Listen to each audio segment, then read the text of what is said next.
I should begin with an explanation of the difference between concept and percept, and how language proves to be a very limited and, in some situations, deeply limiting tool.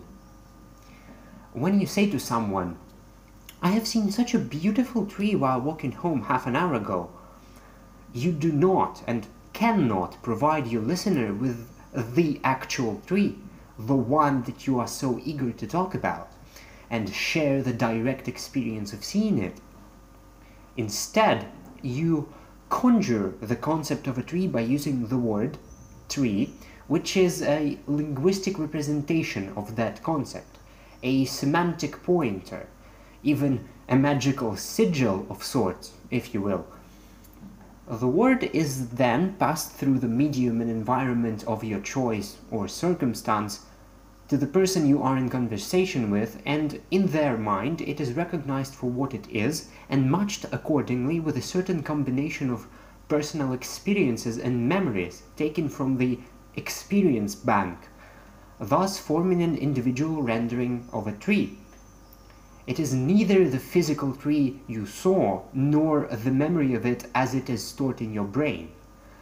Rather, it is a completely unique and wholly personal image accessible only to the mind which created it, and has almost nothing to do with your original idea of the subject.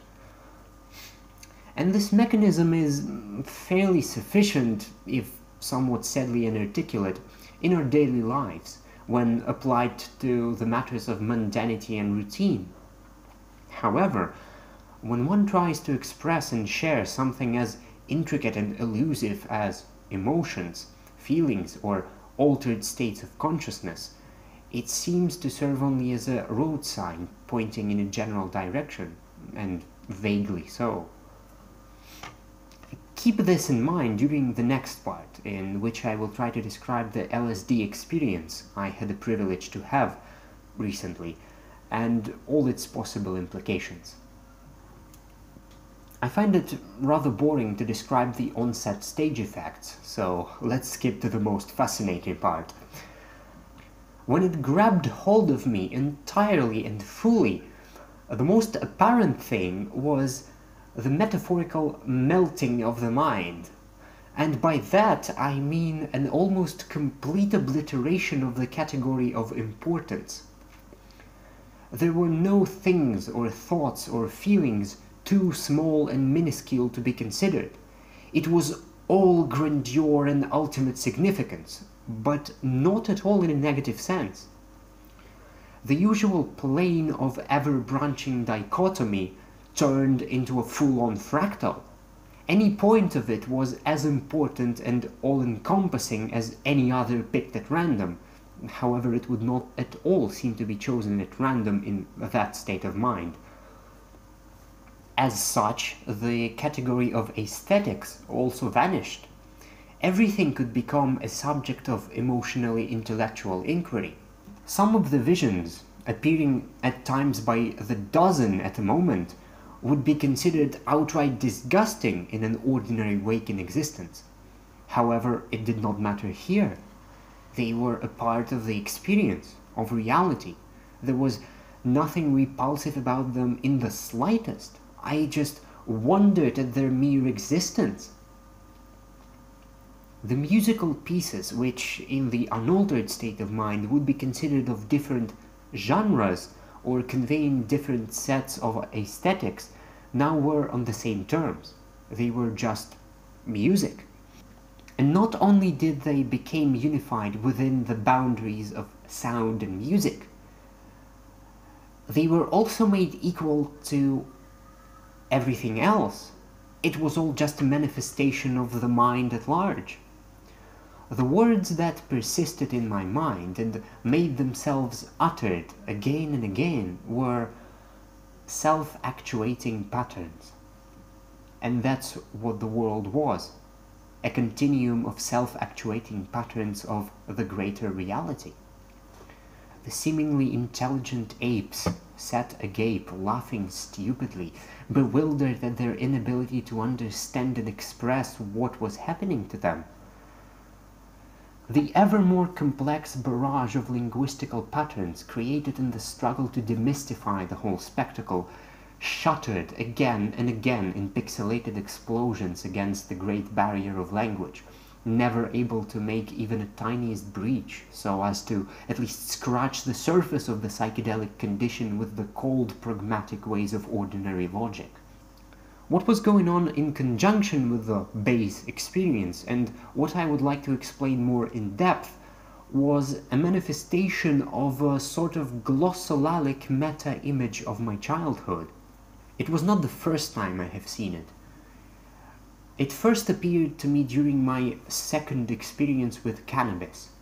Here, please take in mind that the effect cannabis has on me seems to be much more potent than for other people I know.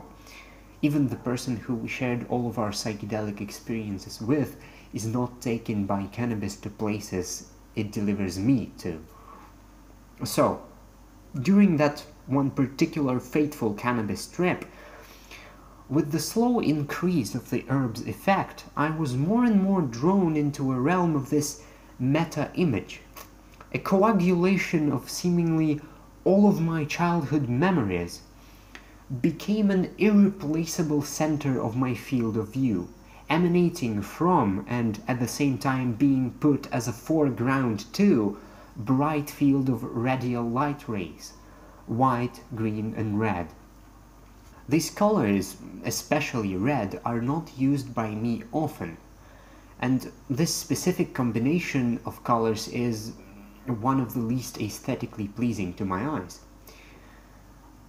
The image presented could not be described by existing words, as it consisted of multiple sensations, objects, letters, and associations all melted in one, subject to constant metamorphosis.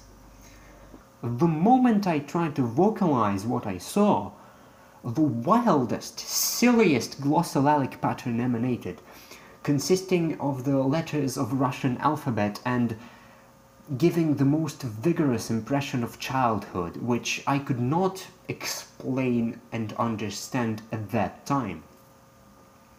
However, now, after meeting this peculiar phenomenon once again, now with the help of LSD, I know more of it and will try to describe its nature. This time it was not as glaringly present, rather reminding me of its existence from time to time. And with it came three persistent words: powerful, ridiculous, childishly exaggerated. They were not real words. They were an essence of childhood put into form of linguistic ludibria. No existing word could describe my thoughts of and associations with childhood better than these three outrageously stupid, phonetically resonating examples of several years of memories left unexamined and unreferenced for the longest time. When they came, I felt afraid. Have I done it? Have I played with my mind for too much and too recklessly? I was afraid that the integrity has finally been broken, that I now stand on a path to schizophrenia. But LSD tends to exaggerate your emotions quite efficiently, and now, in a usual if somewhat uplifted state of mind, I analyzed the predicament with great interest. Just looking at those three instances of glossolalia I mentioned before more closely, I realized that the shape of the letters themselves speaks volumes of what they evoke. They are a visual representation of the childish pathos, full of right angles, simple, as if made of sticks.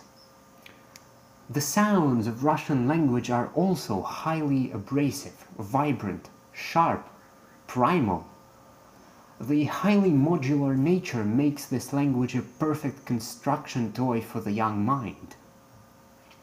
This, combined with the fact that I am not at all a nostalgic person, attributing to a prevalent amount of my early childhood memories being left at the depths of subconscious for many years, triggers the psychedelic experience to exhume and then to erupt with the deepest contents of my mind that need to be addressed, to be reflected upon, lest they vanish unused, unremembered. Opposed to this, the English language, to my mind, emerges as a much more esoteric and liquiously poetic medium of self-reflection and artistic abstraction. And so it was my language of choice here